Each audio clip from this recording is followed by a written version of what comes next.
तर मुंबई भाजपचे अध्यक्ष अमित साटम यांच्याशी त्यांच्या सध्याच्या वेगवेगळ्या राजकीय विषयांवर आमच्या प्रतिनिधींनी बातचीत केलेली आहे। आपण पाहूयात।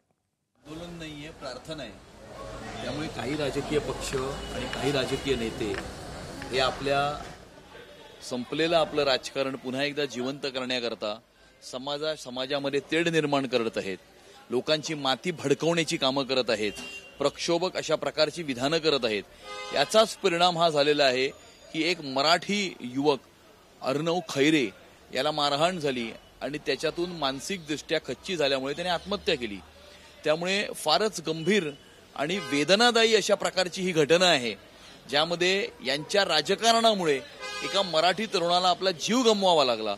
आणि त्यामुळे अशा राजकीय पक्षांना आणि राजकीय नेत्यांना सद्बुद्धी मिळावी, त्यांना सद्बुद्धी द्यावी अशा प्रकारची प्रार्थना आम्ही हिंदू हृदय सम्राट शिवसेना प्रमुख बाळासाहेब ठाकरे यांच्या स्मृतीस्थळाकडे जाऊन करणार आहोत। शेवटचा प्रश्न की मनसे सातत्याने हिंदी आणि मराठीमध्ये वाद करत असतो आणि आता त्यात शिवसेना उद्धव ठाकरे गट पण आपल्याला दिसतो, त्यामुळेच हे झालंय कुठेतरी की लोकांची माती भडकवणं आणि त्यावरून हा वाद झाला आणि तो मुलगा पण मराठीच होता।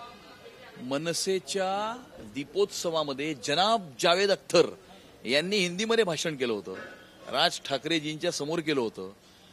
जनाब जावेद अख्तरनी हिंदीमध्ये केलेलं भाषण राज ठाकरेजींना चालतं आणि एका मराठी युवकाने एका गाडीमध्ये रेल्वेमध्ये एक वाक्य हिंदीत बोललं तर त्याच्यावरती आक्षेप।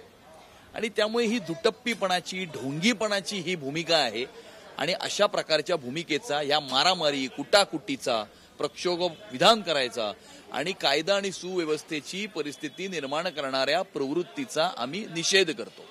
धन्यवाद सर। हे होते आपल्याबरोबर मुंबई अध्यक्ष अमित साटम, ज्यांनी सांगितलं आहे की आज आम्ही ज्या प्रकारे या गोष्टी होतात त्या आता कशा प्रकारे थांबवायच्या ह्याच्याकडे आता आम्ही पुढचं पाऊल घेऊन जाऊ। कॅमेरामन धर्मेंद्र पांडेसह ईशान देशमुख, एबीपी माझा, मुंबई। एबीपी माझा, उघडा डोळे बघा नीट।